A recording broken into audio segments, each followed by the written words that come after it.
안녕하세요. 이민경 행정사입니다. 오늘은 화장품 제조업에 대해서 말씀드리겠습니다. 여러분 좋아요, 구독, 알림 잘 부탁드립니다.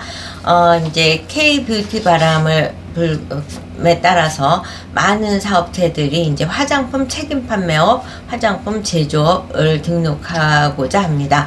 이제 화장품 책임 판매업을 등록을 할 때 위탁 생산을 할 경우에는 OEM 회사, 위탁 제조하는 콜마 같은 그런 큰 회사도 있지만 이제 중소업체도 있고 아주 작은 업체도 있는데 어찌됐든 그런 제조업체와 OEM 계약을 통해서 자체 생산 시설은 갖추지 않고 그 OEM 회사가 생산해 주는 걸 갖고 우리 회사가 책임 판매업으로 등록하고 그 회사는 제조업체로 등록을 해서 유통할 수도 있고, 아니면 아예 우리가 자체적으로 제조해서 제조업도 우리 회사를 명칭하여 유통할 수 있도록 하는 것이 이제 제조업 등록입니다.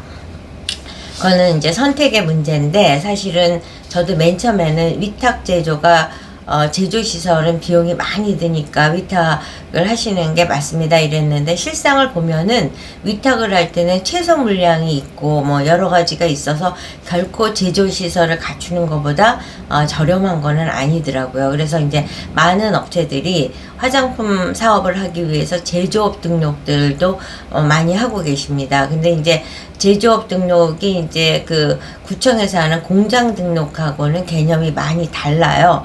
그러니까 제조업은 완제품을 오염시키지 않는데 포커스가 맞춰진 매뉴얼로 제조시설을 갖춰야 되고, 구청에서 하는 공장은 우리 공장에서 배출되는 공기라든가 수질이라든가 비산먼지라든가 이런 것이 주변 환경을 오염시키느냐 여부를 따지는 것이 이제 공장입니다. 그렇기 때문에 공장 시설과 같이 화장품 제조 시설을 갖추면 안 되고, 식약청이 내놓은 매뉴얼에 따라서 철저하게 이제 설치를 해야 됩니다. 근데 식약청에서 나온 도면은 기본 도면인 것이고, 실제적으로는 각 그 제조시설을 갖추고자 하는 곳마다 이제 그 장소의 구성이 다르기 때문에 그 식약청에서 나온 기본 도면을 응용을 해서 해야 되는데, 그거는 많은 경험을 갖지 않고는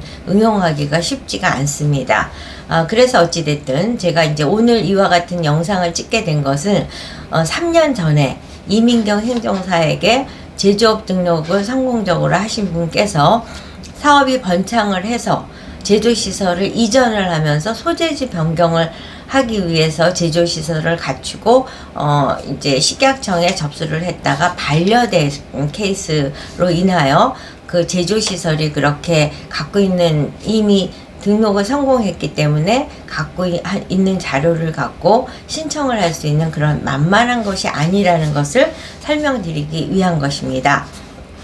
그래서 여기서 이제 그 의뢰인 케이스를 갖고 먼저 말씀드릴 것은, 우리가 이제 주소지 변경, 소재지 변경, 우리가 이제 사업자 등록증을 갖고 있다가 소재지 변경, 이제 주소지 변경을 할 경우에는 홈택스나 세무서에 가서 변경된 사업장에 주소에 임대차 계약 내지는 건축물 등기부 등본을 제출함으로써 주소지 변경이 완료됩니다. 그런데 식약청에서 제조업 등록은 그 변경된 주소지와 관련한 임대차 계약이나 건축물 등기부 등본만 갖고 되는 것이 아니라 처음 원래 했던 제조시설과 같은 수준, 그 이상의 수준으로 제조시설을 갖추고 현장 실사를 받아야지 소재지 변경이 되는 겁니다. 더 엄격한 기준, 왜냐면 세월 따라가서 점점 엄격해지기 때문에 그 엄격한 기준에 맞춰서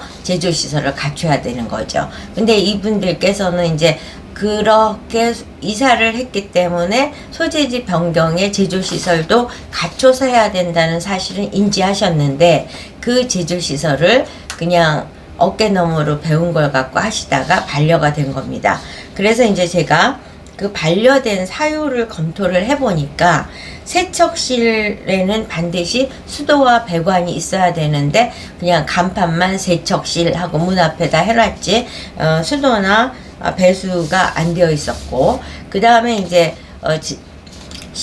그 제조 시설을 갖추기 위해서는 7개 실이 있어야 되는데, 탈의실, 보관실, 측량실, 제조실, 충진실, 포장실, 세척실 이렇게 있어야 됩니다. 그러는데 이 각 실이 복도를 통해서만 이동을 해야지 이렇게 바로 탈의실에서 제조실로 옮긴다든가 뭐 이런 식이 안 됩니다. 만약에 내가 제조실을 가고 싶다 그러면 탈의실에서 옷을 갈아입고 복도로 나온 다음에 그 다음에 제조실을 가든지 보관실로 가고, 또 보관실 갔다가 제조실을 다시 가고자 하면 보관실에서 다시 복도로 나와서 복도를 통해서 제조실로 들어가야 되는 거죠.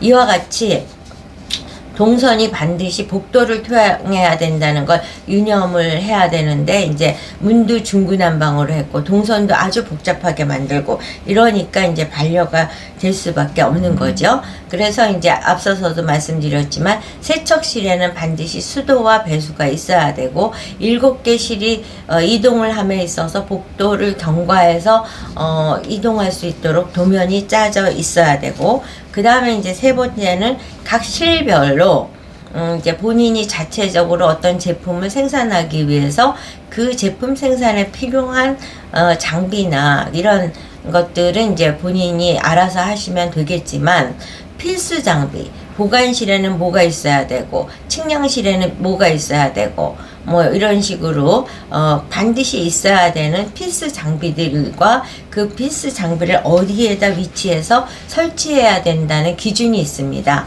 그런데 이제 그와 같은 거를 모르는 채 이제 흉내만 낸 거죠. 그래서 이와 같이 반려가 되면서 이제 그분들이 저희가 이렇게 해놓은 거니까요, 조금만 손대 주시면 됩니다 이러는데, 실상은 우리가 옷을 만들 때도 새 옷을 그냥 옷을 원단 갖고 직접 만드는 거 하고, 이제 이미 만들어졌는데 잘못된 옷을 뜯어서 다시 재단해서 만드는 거 하고는 그 난이도가 후자가 훨씬 높습니다. 마찬가지로 이와 같이 제조시설을 갖췄는데 식약청 기준에 맞지 않게 갖춰진 제조시설을 다시 기준에 맞게 변경한다는 것이 그렇게 간단치는 않습니다. 그래서 여러분들께서 혹시라도 화장품 제조업을 등록하고자 할 때 뭐 대충 7개 실 이렇게 만들면 되는 거 아니야? 이렇게 가볍게 생각해서는 안 된다는 점을 강조해 드리면서 화장품 책임 판매업은 물론 화장품 제조업 등록의 최고 전문가인 이민경 행정사에게 연락 주시면 제가 그동안의 노하우를 녹여서 여러분이 한방에 제조시설 등록이 성공될 수 있도록 도와드리겠습니다. 여러분 좋아요, 구독, 알림 잘 부탁드립니다.